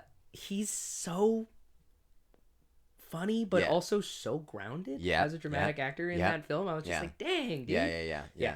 But yes. So growing up, and the thing is, dude, I was probably too young to be watching this movie when I was growing Hell up. yes. Which is a lot of other films too. Yeah. But I will say now that obviously, like, and that's a period piece, and there's moments of that movie that are problematic right now. But the comedy in that movie, and what you're saying of how, like, the drama in that movie too. Yeah. Like, it's all aligned and it's tight. Like, and there are certain Eddie movie films where you're like we're talking about, like, Nutty Professor. Like, that movie is outrageous and, like, and silly and just, like, bits are there just because. But, like, Coming to America, it's almost, like, all very intentional. Oh, yeah. And, like, of course, like, there's, like, these crazy lines that he just throws in there probably because he's improvising, whatever the case may be. Right. Or because he's playing 5 different characters in a scene, as only a genius could do. But it's, like, it's very intentional. It is. In a way that, like, Norbit isn't, Right. Yes. Right? And so, like, that's, like, Eddie Murphy in his prime. I am a sucker for a corny joke or just, like, a silly plot line. Like, I love feel-good movies. Like, even though, like, especially now, like, I'm, like, getting into, like, being, like, a serious actor. Like, I've been doing, like, a lot of dramas. But, like, I don't know. Like, I love to be able to sit back and just, like, laugh. I love a good laugh. And so, like, that movie, I've seen that movie billions of times. Yeah. And every time I watch it, I get a good laugh out of it. Yeah. And it's got, like, James Earl Jones. James Earl Jones is in it. Like, it's an amazing cast. Yeah. And I feel like it's... people say this all the time. Yeah. And we've been told this as actors. Like, some of the best comedy you could do is rooted in drama. Oh my gosh. Right? Like, the best comedians are the ones that always surprise an audience when they get to take on a project like Shakespeare. Yeah. And so I feel like this film is so wonderful in the sense that, this feel-good plot line and really genuine want of the prince drives the whole thing. And the comedy supports it. The comedy absolutely supports it. Right. That's a good point, because I love movies that do that. Yeah. It doesn't just feel like I love a good slapstick, but, like, slapsticks are and farces are just that. You know? It's made to be funny. But Coming to America, of course, they probably were going into it. It's like, this is a comedy. Eddie Murphy's the star of it, so of course it has to be. But let's make a good plot line so that it is worth watching and that all these things can support like what the prince is looking for. He's looking for a wife in America, right? He's not looking for his traditional, way of getting a wife in Africa. And so, I think it's a beautiful film, and I'm probably gonna watch it again tonight. You should. Yeah. Go watch Coming to America, everybody. Yes. It's poignant. Yeah, it's great. It really it's lovely to see. Yeah. Awesome. So, let's talk about what's coming up. Yeah. The future for Gabe Moses. Yeah. Yeah. We got Romeo and Juliet. Yeah. At the Arden. Mm-hmm. You are the titular Romeo. Yes. Directed by the lovely Amina Robinson. Yes. Incomparable Yes. Amina Robinson. I love you, Amina. Yes. I've had the absolute pleasure of getting to have her as a teacher. Yeah. And it reshaped my look on monologue work. Yeah. On Shakespeare. Yeah. And her just vision. Yeah. About these kinds of stories and why they matter now is just so incredible to witness and be a part of. Very lucky to be in the room. Yeah. So I just want to talk about how that's been for you so far. Yeah. And what you're excited about. You talked about getting to experience so much Shakespeare growing up. I mean, you were doing these monologues at 13. Yeah.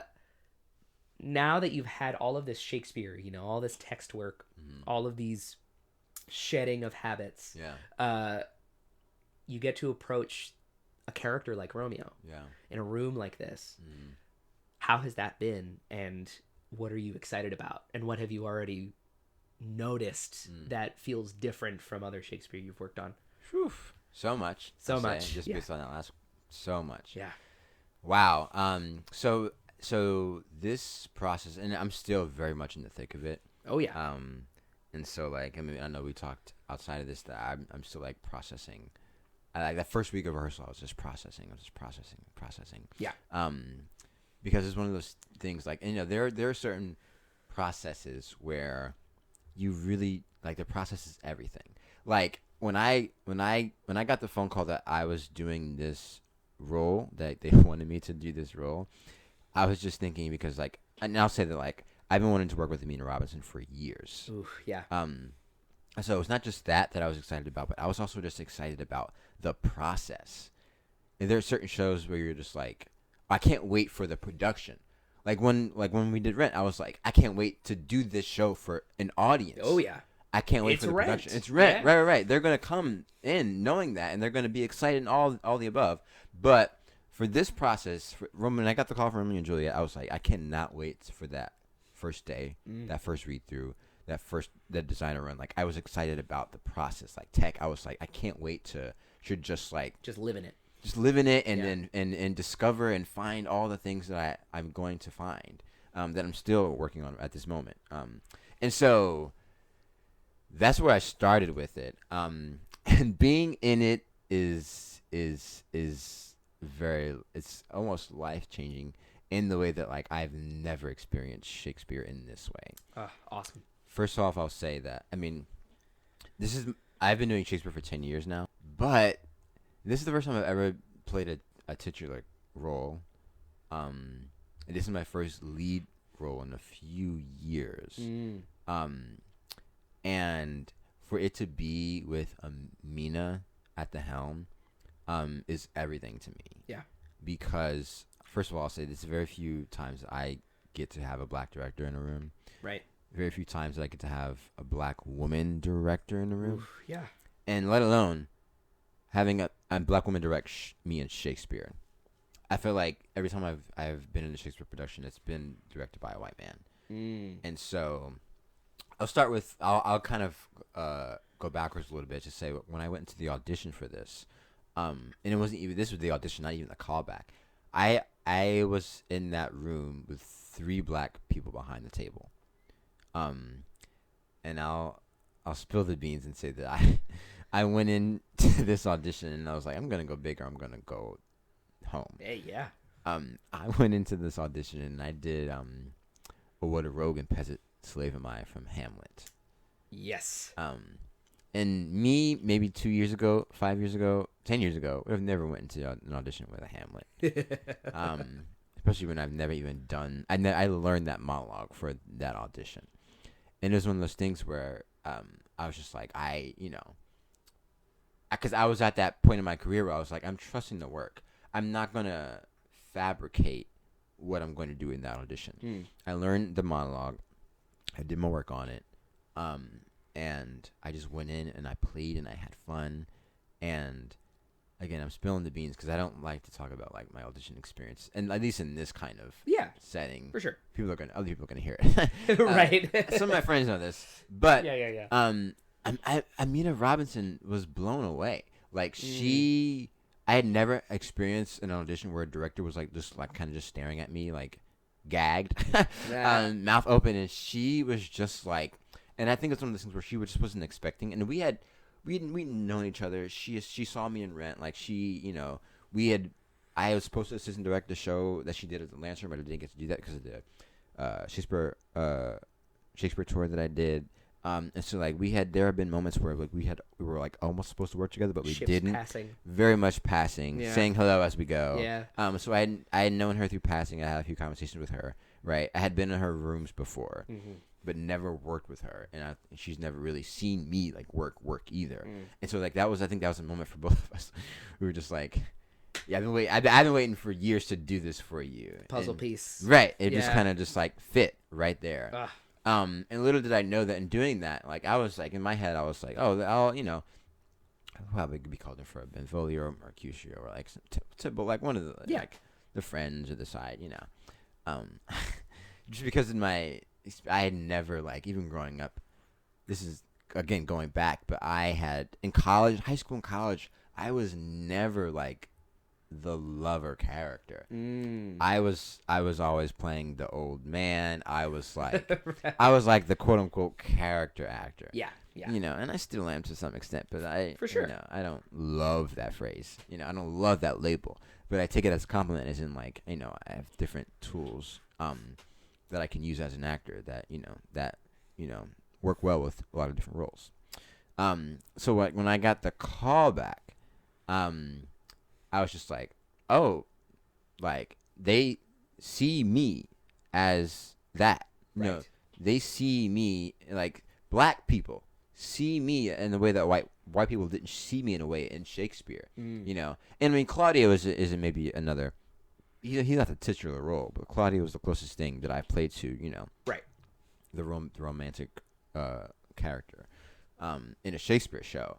But to be able to see myself in Romeo, I think that's why I was still pressed, because like I hadn't played those roles before. Oh wow! Especially in Shakespeare, and for it to be the lead, like with Amina, like it was just all new, and it felt new to me in a way that I've never experienced Shakespeare. And this is before the first rehearsal, right? This is like the process in getting the role. For sure. So when I got the call from Johnny, he told me the first thing that I said was like, "Are you kidding me? Like you have to be joking." He's like, "No, I wouldn't joke about that," because I just didn't believe it could be true. That's awesome. And so it was already very, very special to me from before I even stepped into the room. I was thankful enough I reached out to Amina because I wanted to have lunch with her just to talk about the production and the role and like what her visions were and everything. And and even from that, I was unknowingly going in, still kind of holding on to like my preconceived notions of that show and how I've seen that role played before. Yeah. And just what history has told us about Romeo and Juliet and about how Shakespeare should be approached. And, of course, what my experience has taught me, too. And with all of that, Amina really broke that down. Mm-hmm. She said, "You're enough." She said, "I know you have a lot of experience with language and text work, and you've done a lot of Shakespeare, but you're enough." Like, imagine, like, the first actors to play Romeo, first actors to play Juliet, they weren't going in with it with light through yonder window. It was probably very raw. Yeah. It was probably very, I don't know, I want to say scary, but like very like whoa, intense, okay. Yeah. And there's, as we know, like those first Shakespeare productions, like they were hard to understand.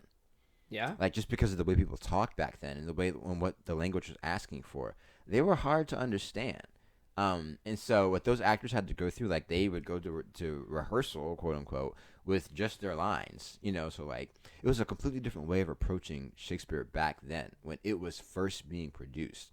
And so Amina is interested with this production in accessing that rawness of how it was for them. And she believes and has convinced me too that like we've over time have romanticized Shakespeare, especially the tragedies. Yeah. Oh yeah. And so we say some very horrible thing. Like every male character in Shakespeare says some really horrible things.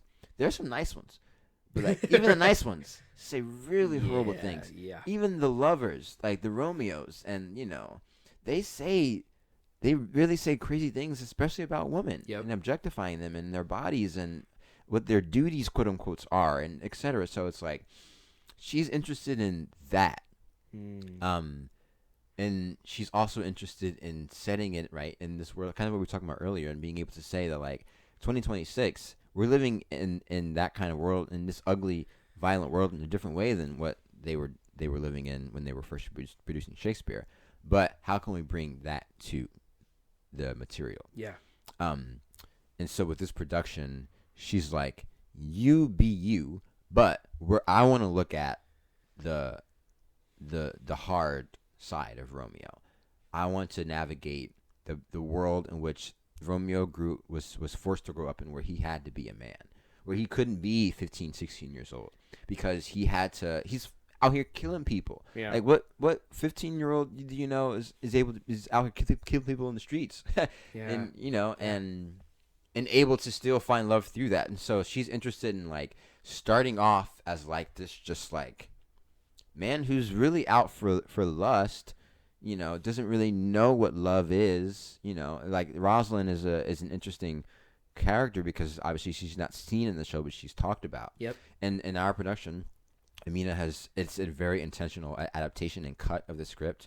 Obviously, when you're going to do Shakespeare, you're going to cut the script because why would we ever say all those words like they did back then? Right. Way too long, right? And so with this cut, it's very intentional.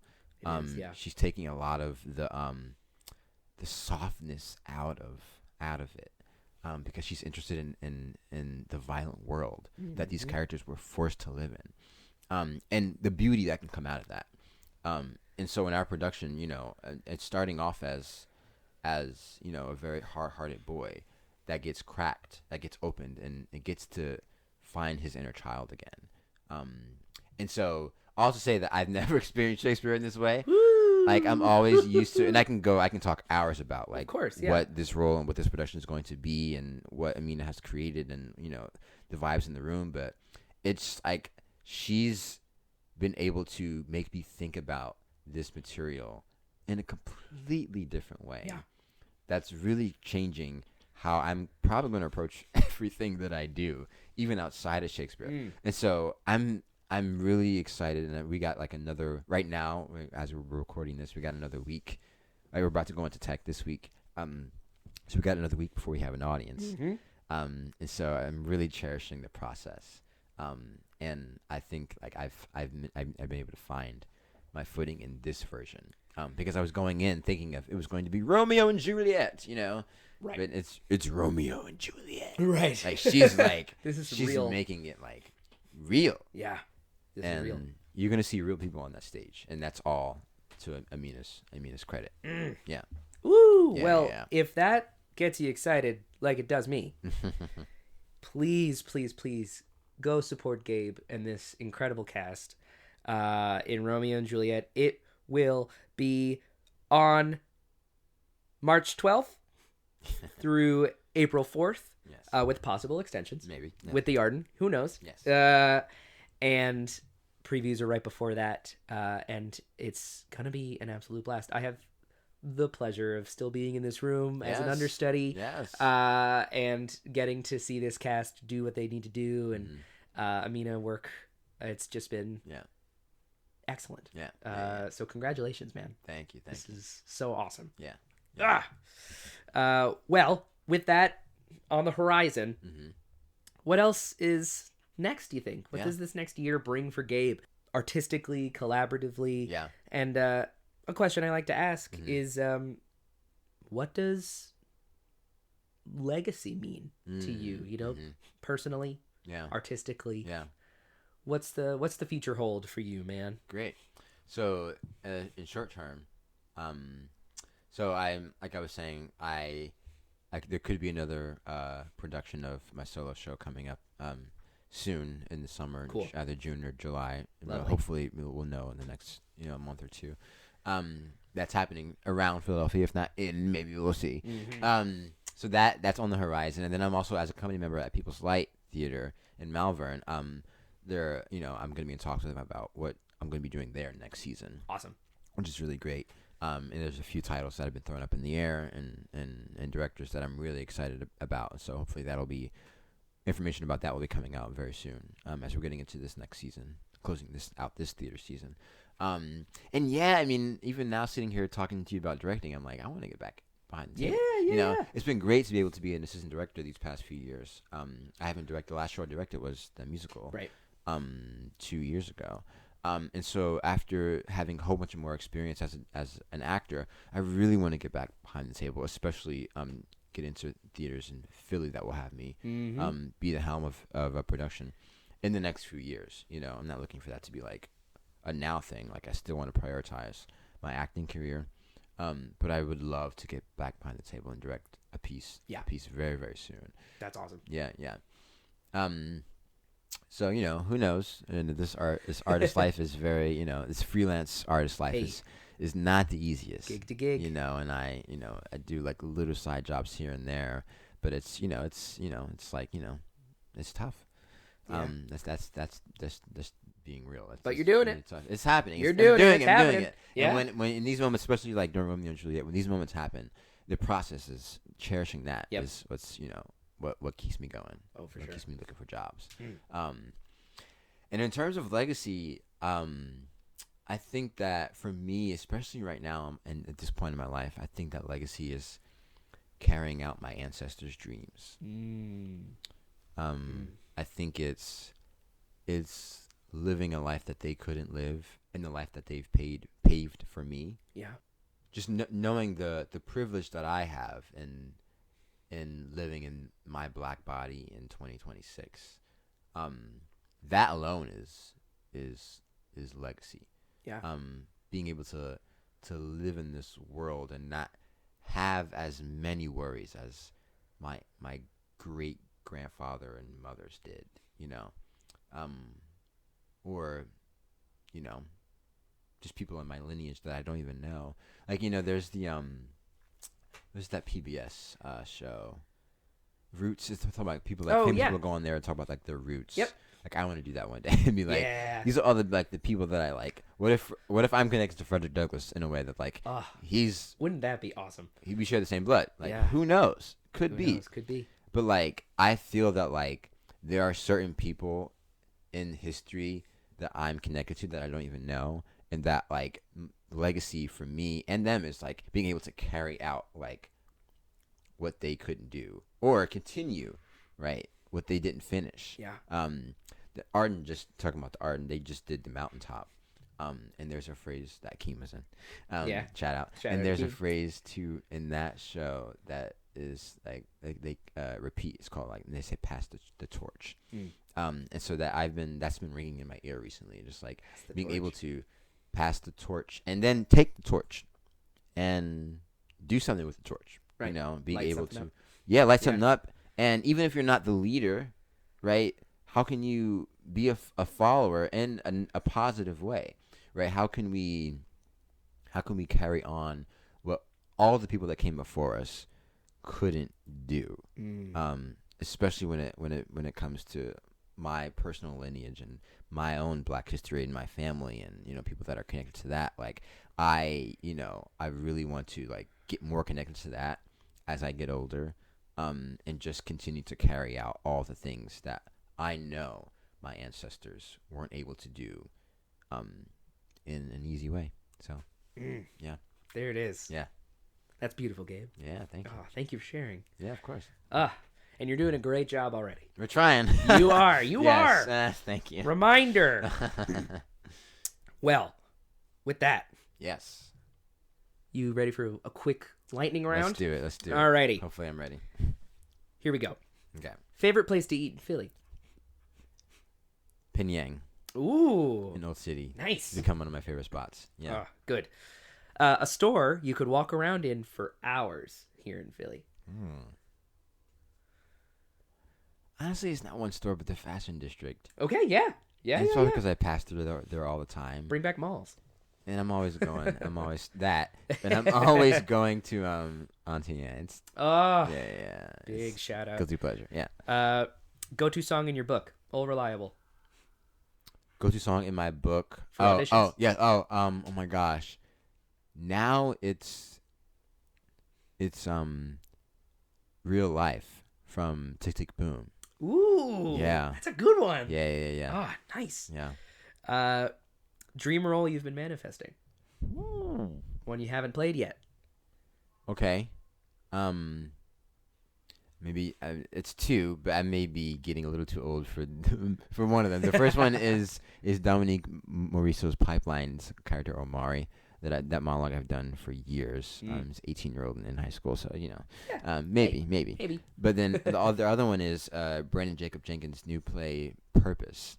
The lead character in that, whose name I'm forgetting. Oh my gosh, I'm gonna hit myself after I get out of here because I can't remember his name. Fern? You got that name? From Purpose. Great. Brandon Jacob Jenkins. That, yeah. That. Yeah. Oh, awesome. Mm-hmm. Yeah. You starred in People's Light's production of Peter Panto last year as well. What's a classic story with your director hat that you would want to panto? Oh, that's good. Oh my gosh. Ooh, this is not lightning at all. But no, oh my fine. gosh. I'm going to say, what's that? The if you give a mouse a cookie. Oh, it's so short. that's but amazing. Like, what if there was a whole world? Gabe, that is the best answer you could have given me. Yeah. Oh, that's amazing. Yeah. That's there's so much to do with that. Yeah. Oh, lovely. Thank you. And finally, who would you recommend for the phone book? Someone for me to interview next. Yeah. Do you know Madeline Garcia? Heard the name. Yeah. They're a beast. She is an actor right now, and in this moment while we're recording is in Rare Accidents at Quintessence, the Henry IV abridged part 1 and part 2. We worked together. We met at People's Light. He's also a fellow company member of mine now. We just did a Christmas Carol together, and we did it 2 years ago too. Oh, awesome. She's great. So I hope that she hears this, and I hope that you get to reach out to them. They're really great. Yeah. Added to the list. Yeah. Thank you for that. Of course, yeah. Well, that's the lightning round. Quick and easy. Yes. Gabe. Yeah. First of all, I just want to say I admire you. I admire your work. I am honored to get to talk to you, get to know you better. Yeah. Have gotten to work with you. Hopefully, we'll continue to work with you. Yes. Congratulations on everything you've been able to do. Congratulations on Romeo and Juliet. Thank you. People got to see this show. Yes. Come out. Please come on out. Support the Arden. Support local theater. Support this vision that Amina has. Yeah. It's going to be an absolute blast. Yeah. And I'm excited to see what you do next. Yes, please, me too. anybody reach out to Gabe if you need a director. That. If you got something coming up in Fringe that you want a director for, maybe Gabe's got the time. Yeah. And where can people find you? You know, I'll be on Instagram. Yeah. Gabe J Moses, and my website is a long story. Oh, isn't it always? Yeah, I had lost my domain, and so I'm like trying to get that back. It's a whole thing. Yeah. And I have to redo it anyway, so it's like hopefully that will be coming back in the very near future. Sure. But you know, I'm on Instagram, and you know, look me up on whatever website you want to. But yeah. What's the best way to contact you? Email is great. Email GabeMosesBusiness@gmail.com. Oh, Best way. Yeah. There it is. Yeah. Reach on out if you want to make some art. And once Gabe's website is up, we'll let you know. Yes. Everything that they've provided will be in the bio of this episode, as well as our newsletter. Whenever Gabe's got a new project coming up, go add yourself to that if you want to get a weekly email. And thank you, the listener, for spending a little bit of your day listening to us chat about art and what we like to do. Please give us a review or a like or wherever you are listening to it. Just give us a follow. Your support has been lovely. I'm very happy to be making the show again. And yeah, this was another episode of the Philly Phone Book, a podcast archive. I was your host, Gideon Caro McDonald. Real art is made by real people. Thank your SEPTA drivers, and have a great day. Boom. Yes. Yeah.